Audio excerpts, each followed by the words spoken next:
Так, прямой эфир.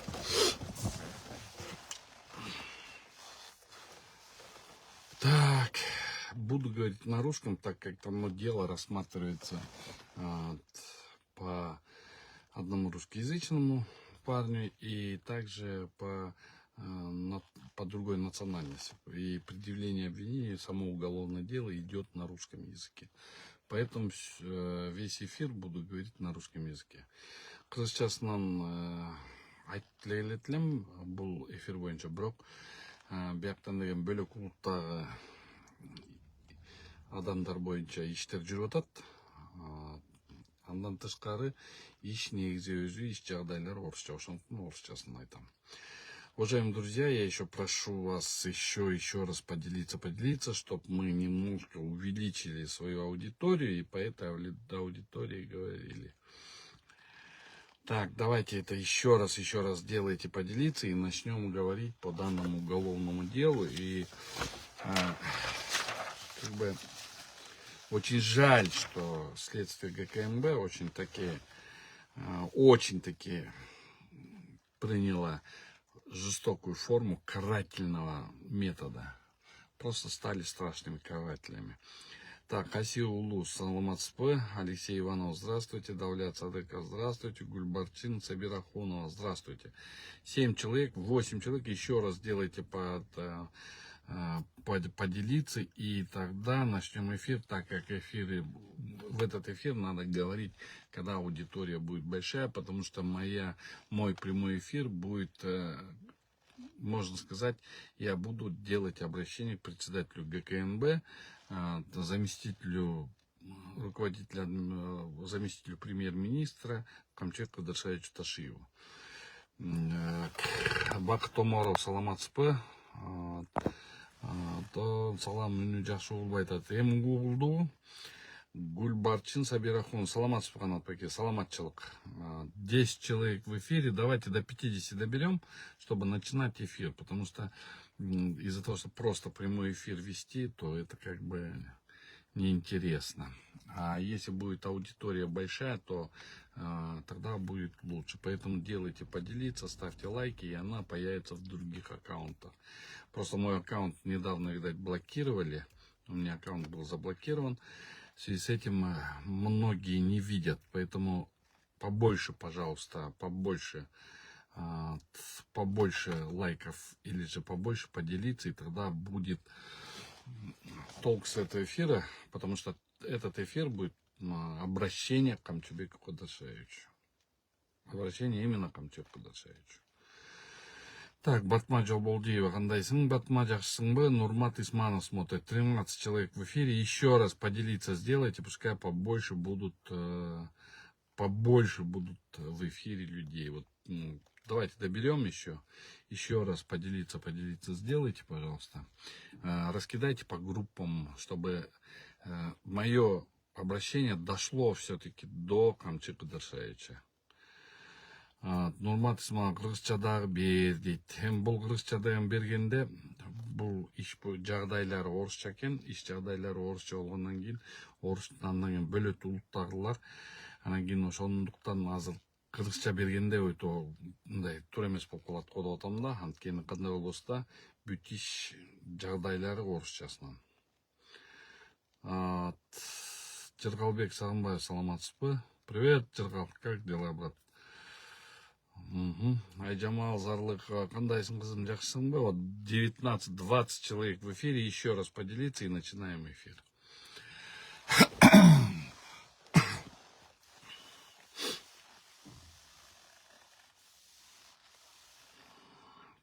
Урмат Турдалиев, Шабдан смотрит. Ладно, тогда начинаю. Уже 21 человек в эфире, тогда начинаем. Уважаемые друзья, уважаемые фейсбукчане, данный мой эфир — это обращение к Камчыбеку Кадыршаевичу. Камчыбек Кадыршаевич, салам алейкум, как вы? Вот здесь, здравствуйте, что решили с Джуратом? Вот как раз вот этот вопрос, все ли у него хорошо. Да, вот именно по делу Джурата и идет разговор и обращение к Камчыбеку Кадыршаевичу. Уважаемый Камчыбек Кадыршаевич, уважаемый братан. Брат деп ойлайын.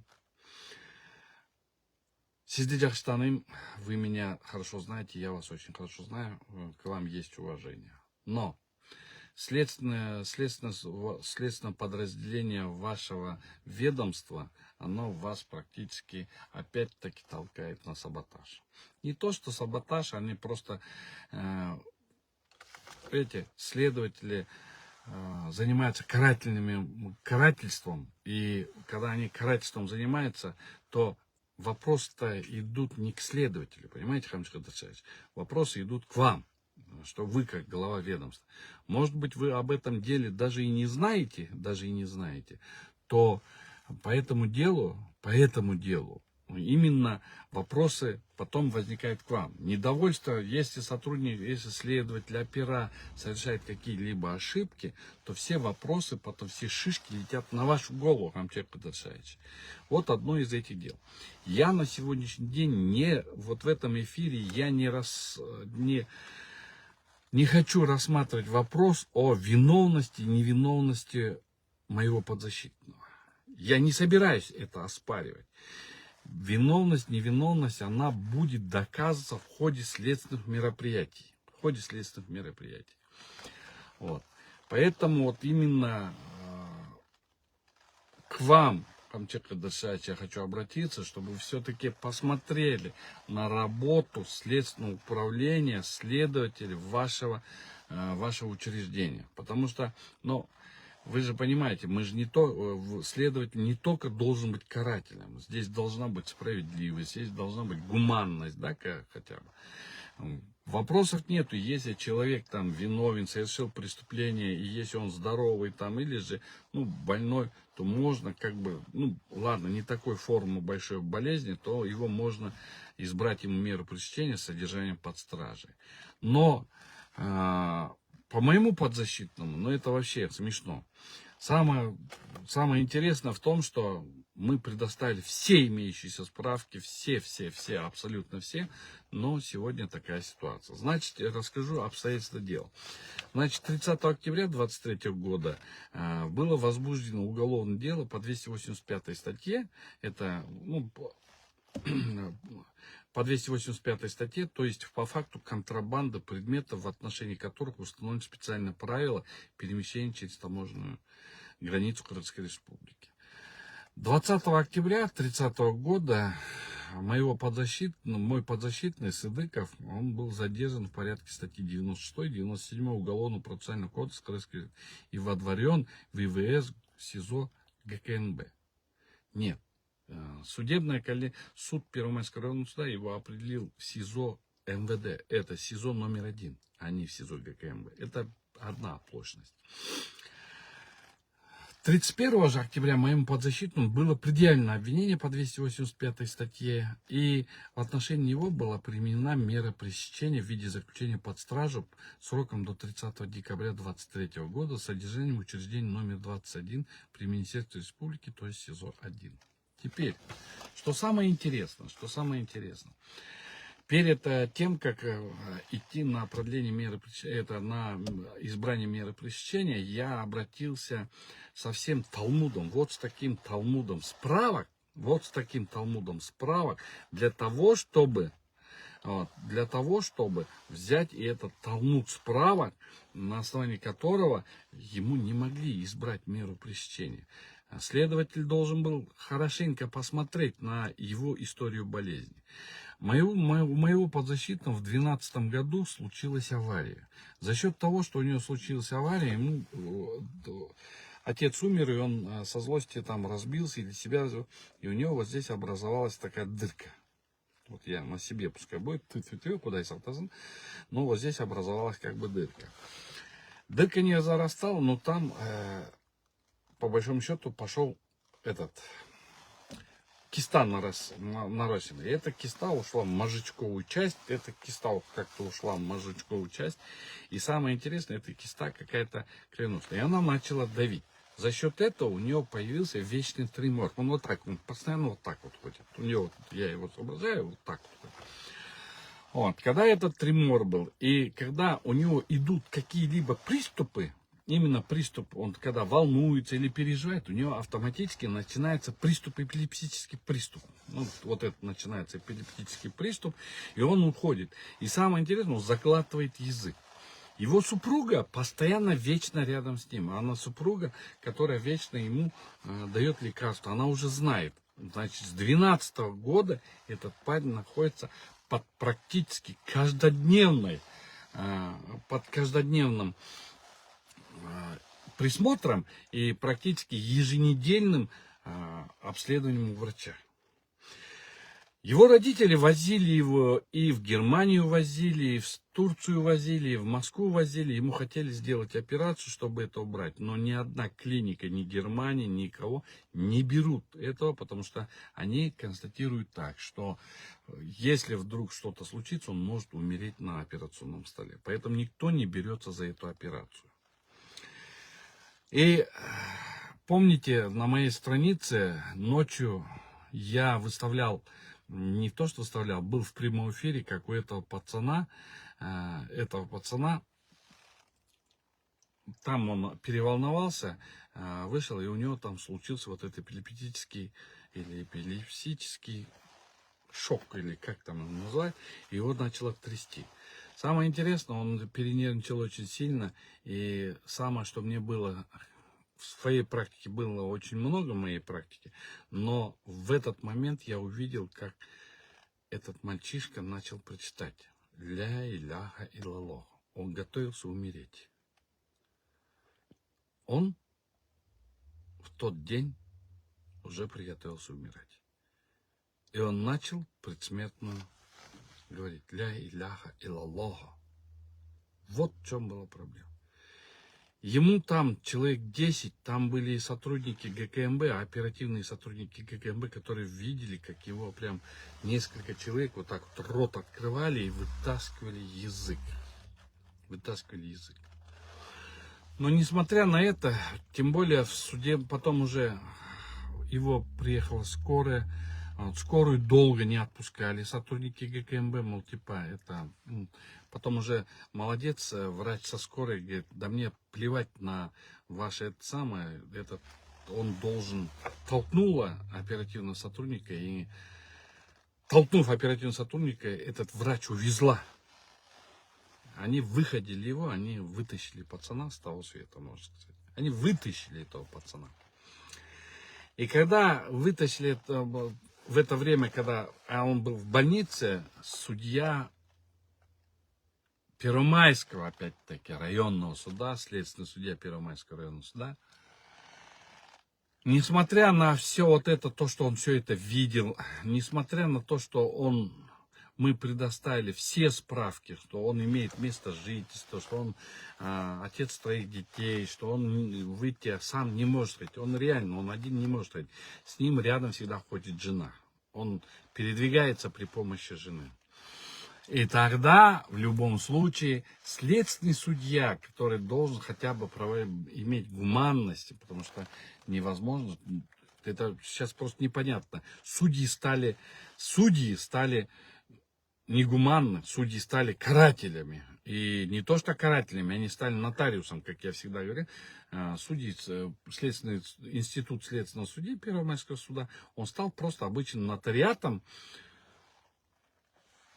службы ГКНБ, следственных служб ГКНБ, МВД. И 31 октября 2023 года Первомайский суд избрал ему меру пресечения содержания под стражей. Но я до этого сказал вам, что у него случилось скорая помощь его увезла, и он был переведен в Чуйскую больницу. Спасибо конвойной службе. Конвойная служба тоже очень, департамент конвоирования, они как бы хорошо смотрели, то все.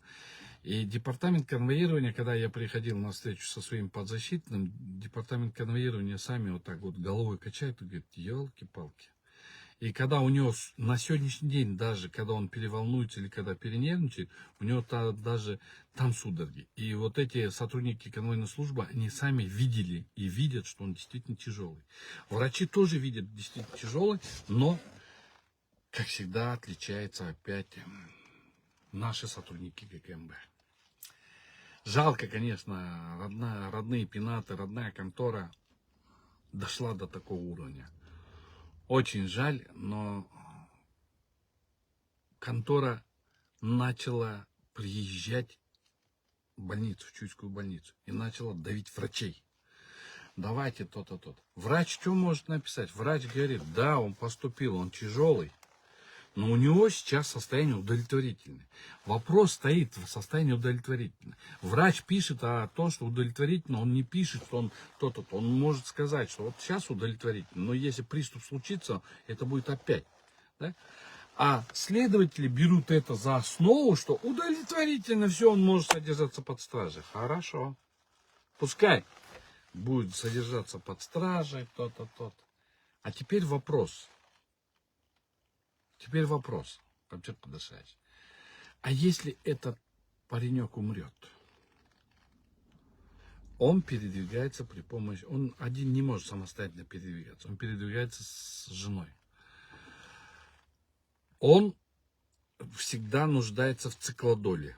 Лекарство циклодола, оно тоже как бы это самое, сидит на циклодоле, чтобы вот это все сдерживать. А теперь вопрос, я и говорю. Если этот парнишка, если сегодня мы его заключим под стражу, а почему я это сегодня говорю? Потому что я сегодня получил постановление об отказе моего ходатайства, поэтому я и говорю. Если же ему опять его возьмут под стражу, если он умрет там, что будет? Кто будет нести ответственность? Кто матери заменит сына? Кто троим детям, его детям, заменит отца? А дети 7 лет, 3 лет и 1 года. Вот теперь такой спрашивается вопрос. Кто? Можете на этот вопрос ответить? Ответьте на этот вопрос.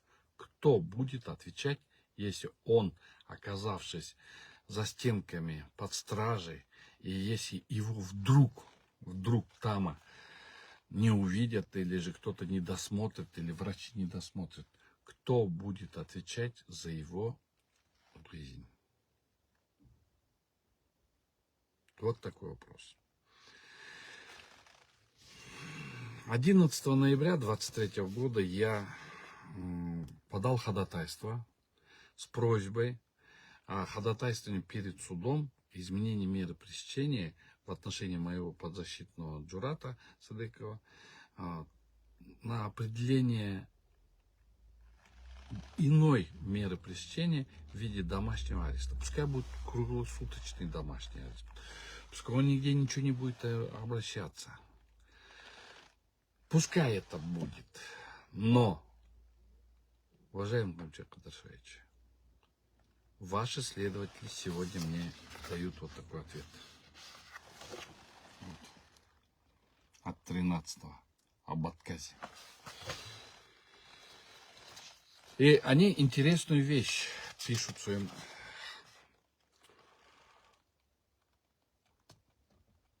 Говорят, что пускай лежит в больнице, да, вот здесь. Ну, я так понял, что пускай лежит в больнице.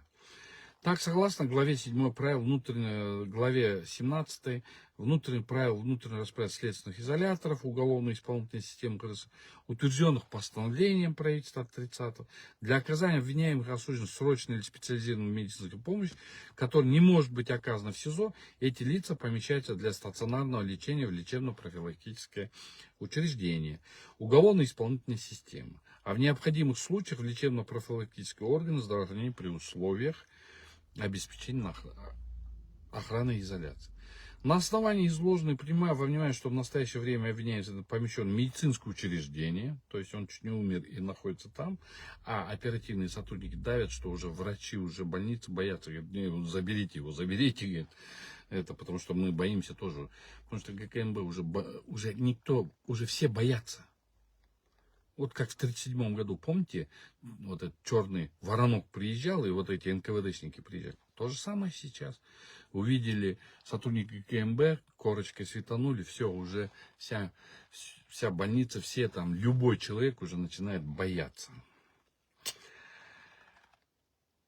И сейчас его выпускаю. Больница не хочет его дальше держать. А у него состояние не шибко хорошее.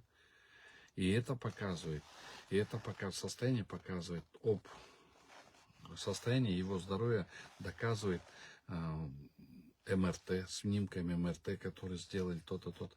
Все это сделали. Врачи пишут, там действительно серьезная болезнь. Дальше надо лечение. В связи с чем я на основании вот этих всех справок, которые были, на основании снимков, все взял, подал следователю, начальнику следственной группы. Но сегодня я получил отказ в удовлетворении ходатайства адвоката.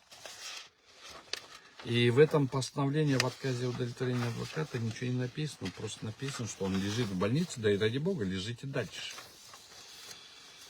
И он якобы не входит в перечень, утвержден правительством Крымской Республики. Извините, в перечне написано на русском языке, что такое-то такое.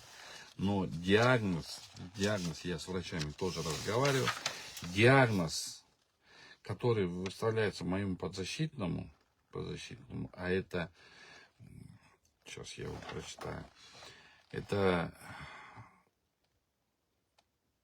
спиноцеребральная атаксия, дистонический тремор, ДПГГ какой-то. Но дело в том, что когда при расшифровке этого врачи говорят, это она как раз и подходит. На основании чего я просил изменить ему меру пресечения, ходатайство перед судом о избрании меры пресечения. В части, еще раз повторюсь, в части самой виновности уголовного дела расследования я не говорю в этой части. Пускай это следственные мероприятия будут. Реальность должна выйти наружу. Но это-то никто не рассматривает. Сейчас мы же это не рассматриваем, мы же не просим же это. Мы просим избрать меру пресечения, чтобы он находился под присмотром всегда жены и врачей. Но следственные начальники, руководство или кто там, или же следователи, извините, я руководитель следственной службы, извините, я вас понять не могу. В вас что-нибудь человеческое осталось или нет? Вот поэтому я и спрашиваю, Хамчат Кадыршаевич, вот такие действия, они наносят тень вам. Я об этом все время говорю. Если где-то они перешагивают свои действия, то это обязательно сказывается на вас. Именно сказывается на вас. А когда сказывается на вас, то вина, ответственность ложится на вас. Я бы не хотел бы, чтобы ответственность, не дай бог, конечно, если этот парень умрет, то ответственность ляжет не на следователя и ляжет не на ком-то.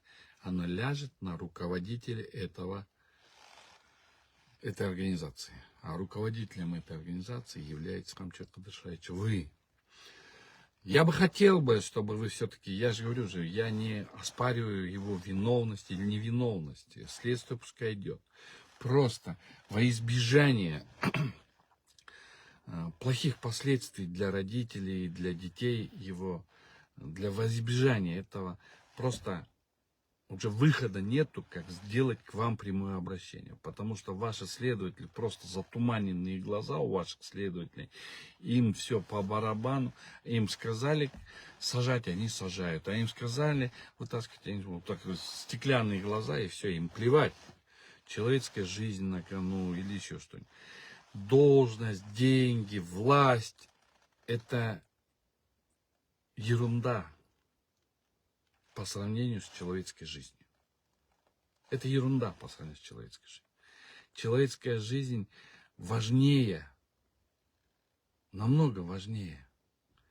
Даже в хадисах у Аллаха, Субхана Аль-Таля, в одном из хадисов одна есть такая оговорочка, что судьи, это в то время кази, да, кази,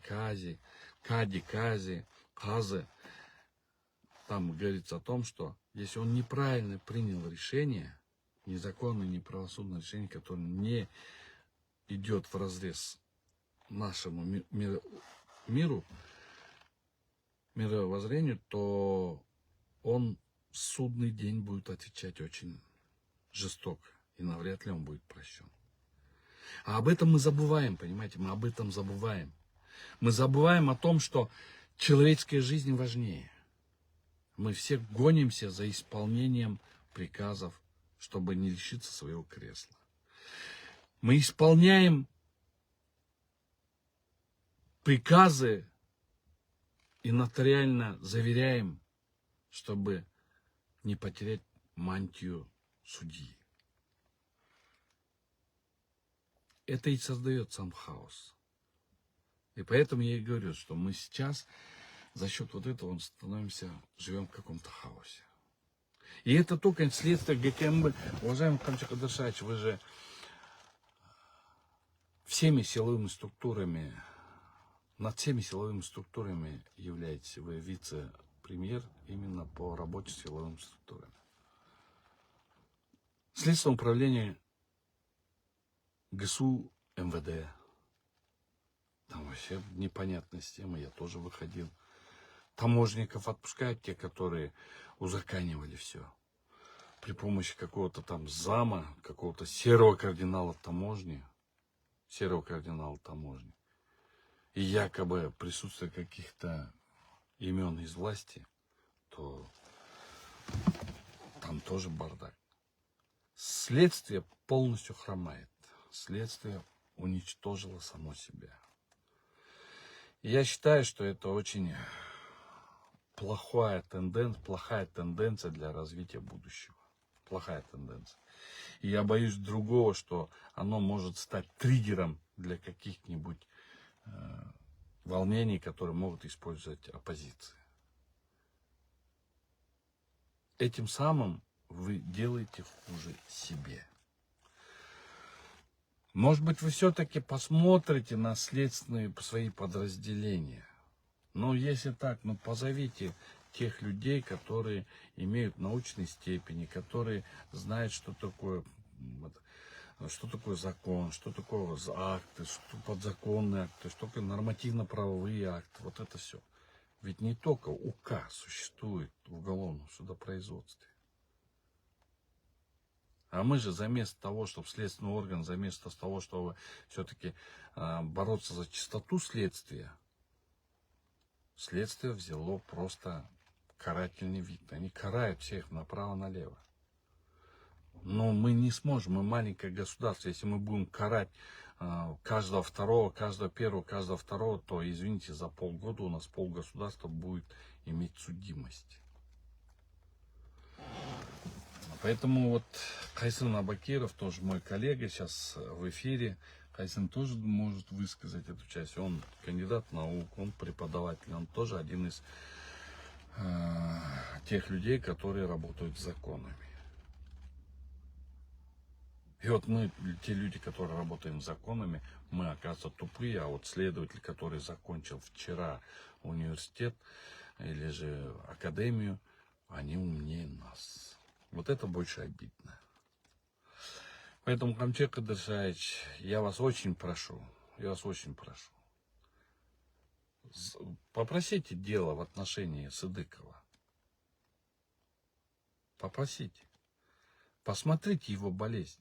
Следствие пускай идет, мы в следствие не лезем, пускай следственный орган добивает. Но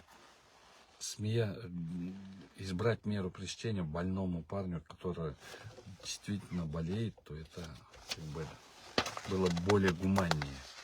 А ваш следователь просто пишет в своем этом, что он может, находясь на свободе, этот больной, который трясет, он один сам не может передвигаться.